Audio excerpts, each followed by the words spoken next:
Oh, a microphony. And a phony at the mic. Quiet, numbskulls, I'm broadcasting. The Doctor of Discernment is now online. You know, much like my show, in that it's a local reaction to things that are happening on a federal level. Dispensing a daily dose of common sense. No prescription required. Wow, do I have a boatload of stuff for you, from the crazy to the absurd. Let's start getting into it because, I mean, it is bizarro world out there. And I say, if it's obvious to me, should be obvious to everyone. Oh, wow. Who could have seen this coming? This is the Fourth Hour with Greg Belfrage. Hold on to your butts.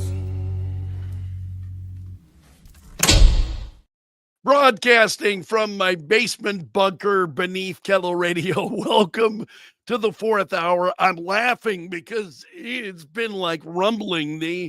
We have had some water problems at our downtown studios. There was a water main that burst, and we've had water seeping into the building, and it's causing some pretty significant problems for our downtown structure. And so they have been working on it. We have been without water for days. So we're making accommodations. I'm bringing the big, jug of water every day so I actually can, keep my voice a little lubricated as I'm on the air. We're making arrangements. So they're out there working on it. And seriously, they got a jackhammer that they have been working on this morning.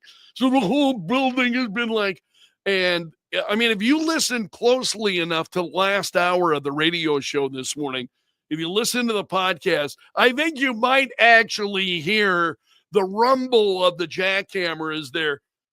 So city crews, or I should say, crews have been working, and I think they're making some progress. It looks like it. I mean, there's portions of our sidewalk right next to the building are closed, and it's been like just crazy. And so I wasn't even sure whether I'd be able to do this with you today. So I'm glad you're here because there are things to share beyond just my own complaining. It's really unfortunate, the state of our building and the water, and there are concerns that I have about mold, because once you get water in the building and ceiling tiles, it's just mold has been an issue in the downstairs before. So we're dealing with quite a little bit. Okay. Kamala Harris. Where do here we go. This is the one I want to share first. Kamala Harris losing it, goes on an expletive-laden rant about Trump and the ballroom. So this is a very short segment, but this is Kamala Harris. She's not upset. And this honestly makes me laugh. Hold on. I had this previously. There we go. Are you kidding me? This guy wants to create a ballroom for his rich friends while completely turning a blind eye to the fact that babies are going to starve when the SNAP benefits end in just hours from now? Come on. So what? I'm not going to be distracted by, does the guy have a big hammer? What about those babies? Right. What about those? Oh, man. It's just absolutely incredible. And now I'm going to have Speaker Johnson for you here also this morning, because they're holding another news conference, and there was a portion of it that caught my attention. I'm going to come back to that. So we'll revisit this issue. But while we are talking about Kamala Harris, sorry.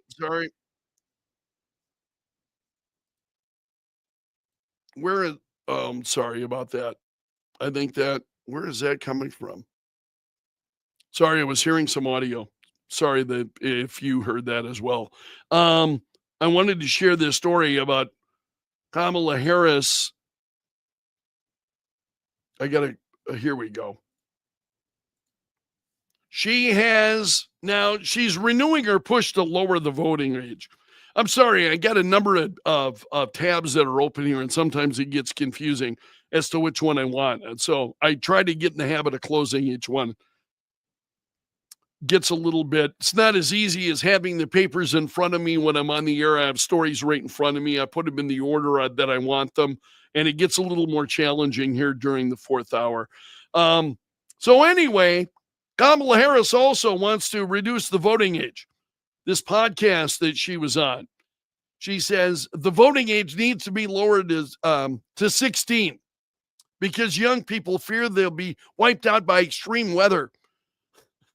So I think Gen Z, their age 13 through 27, they've only known about the climate crisis. The climate crisis.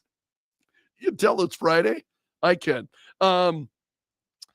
So she said they missed substantial parts of their education because of the pandemic.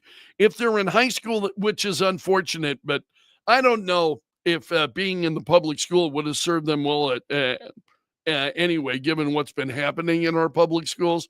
But she says if they're in high school and college, especially in college, it's very likely that whatever they've chosen as their major of study may not result in an affordable wage. And so what the hell does that have to do then with lowering the voting age to 16? How does that explain? I mean, it's just more doublespeak from Kamala Harris.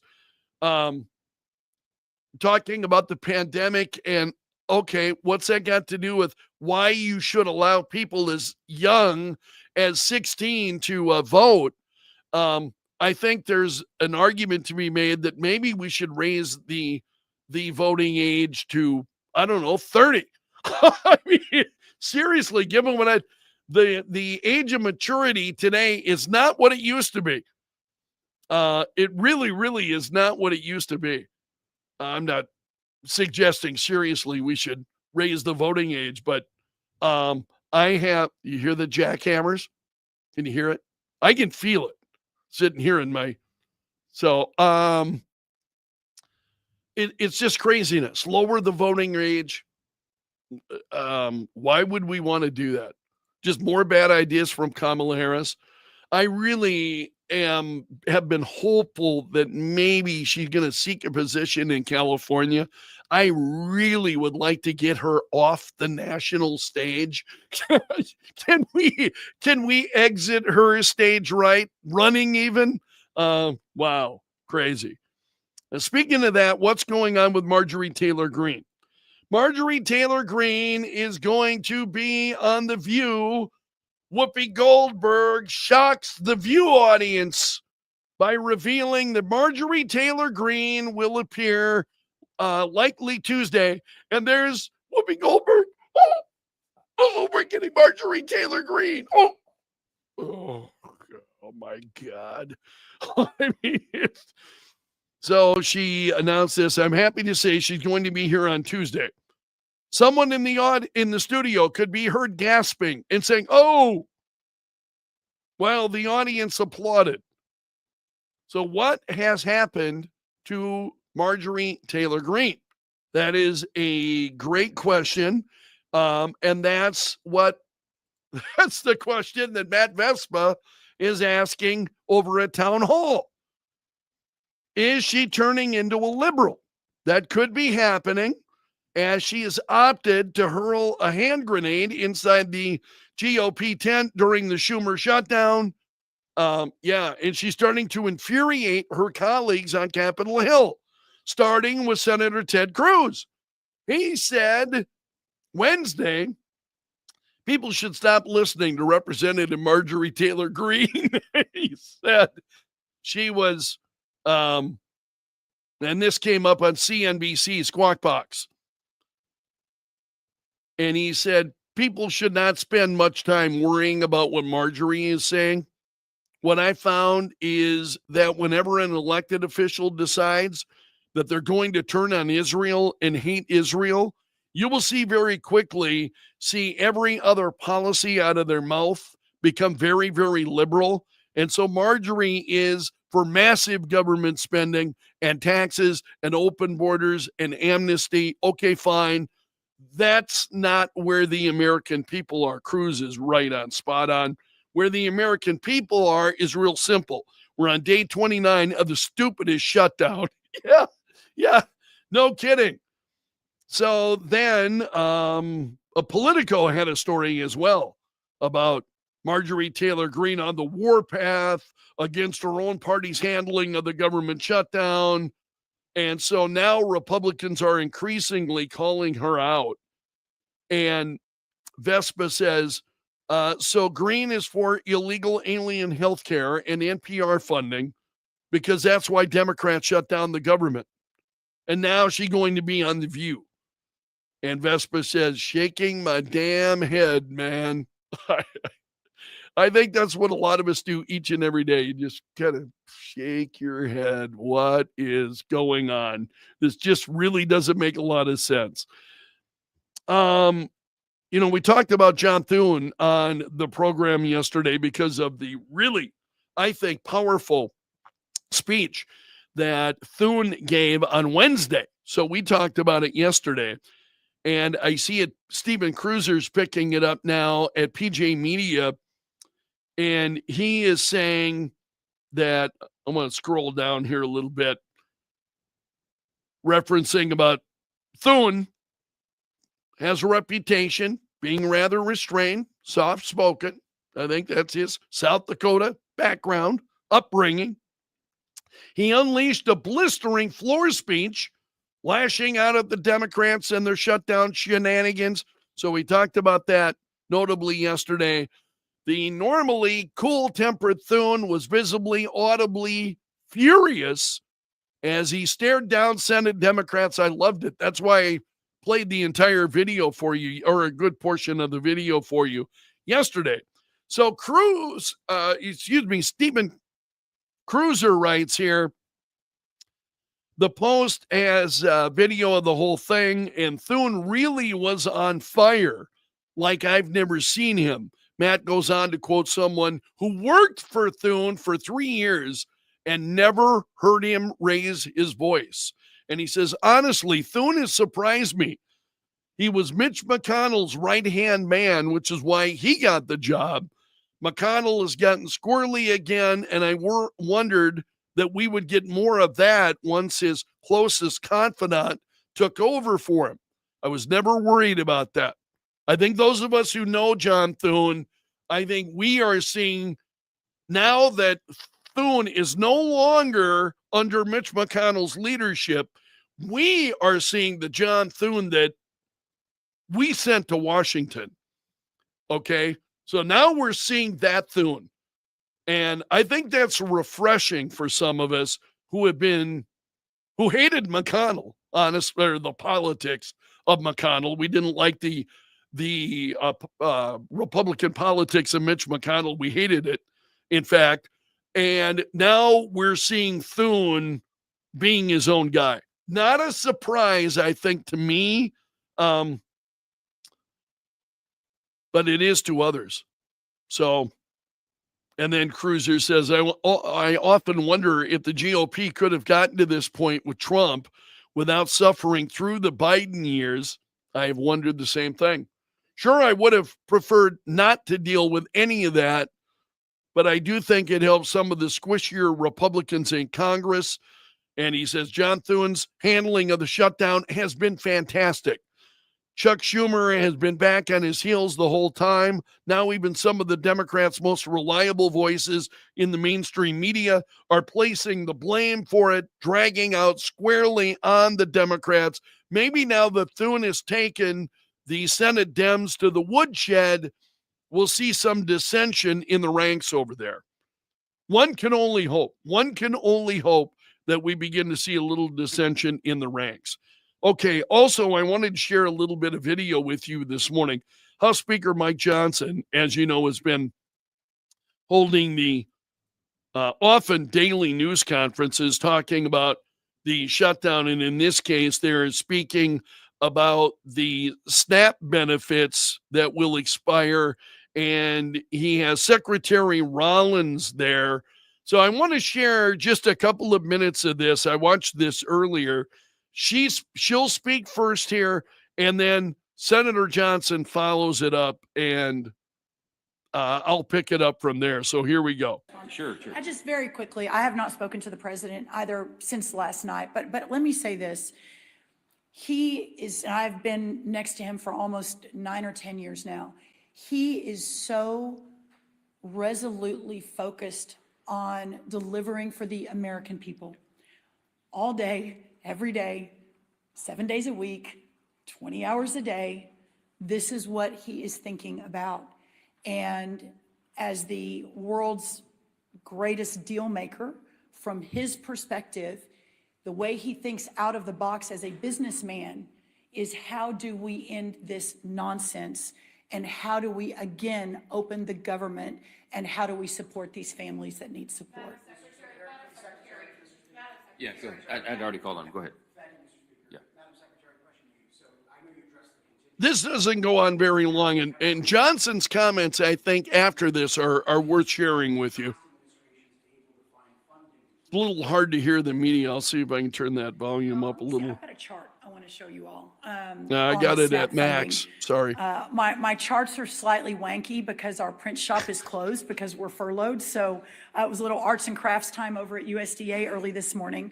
So this is the chart of the SNAP program. Now, I know everyone can't see this, but this goes back to October of 2023. And I want everyone to follow. This is the red line that under Joe Biden, you see an almost 30% increase in the cost of the SNAP program over the 4 years that President Biden and the USDA was overseeing it with Congress funding it. And you see the downward trend. Look at since that President chart. Trump was reelected November, and we've had about 650,000 people move off of SNAP since President Trump was elected. A press conference for another time. That's obviously the goal of all these programs, is to move families into real work and the dignity of that. I say that because the astronomical costs of the SNAP program under Joe Biden was historical. It was unprecedented, and we don't have the same levels of funding that were there in the past. And by the way, for 1 month, we have band-aided and bubble gummed. She and is duct taped terrific. this deal I really to get think this she's 1 month of terrific. funding in for SNAP, the $9 billion. Thank you. This only goes on a little bit longer, and then we'll hear from Speaker Johnson again. I previewed this earlier. My message to America is, first, the fact that your government is failing you right now. That poverty is not red or blue. It is not a Republican or Democrat issue.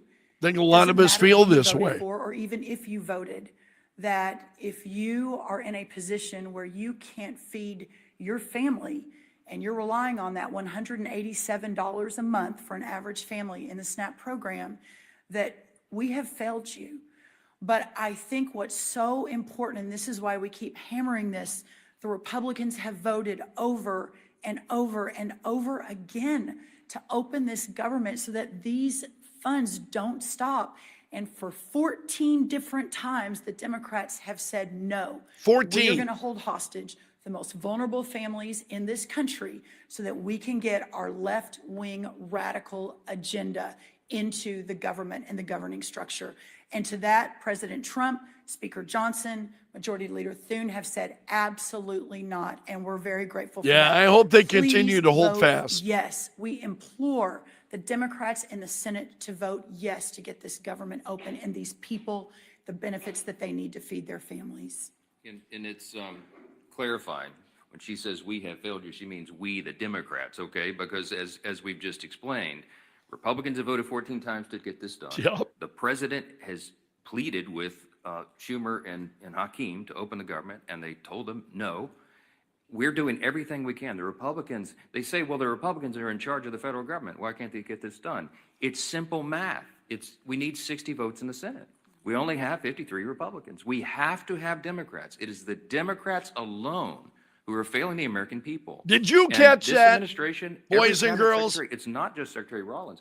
Every cabinet secretary is bending over backwards to make sure that the American people are served and they get what they need. But we are not magicians. We cannot wave a magic wand. The funds have run out because the Democrats are playing games. And that's why we've been here every day this month pleading with them to do the right thing. And they do not care. They have shown how callous they are.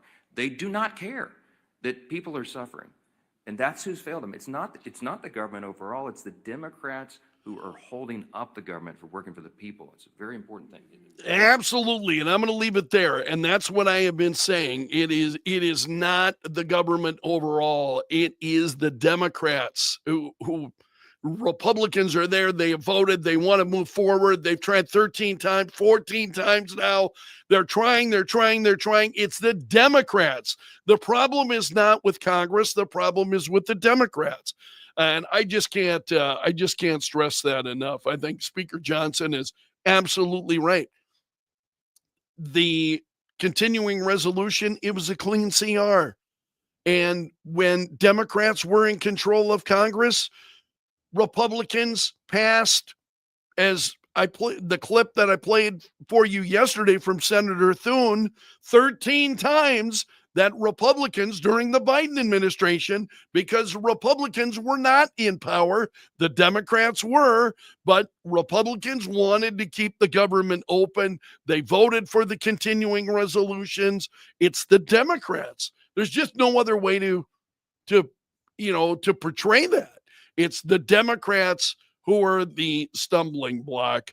And I think Speaker Mike Johnson, I give him a lot of credit.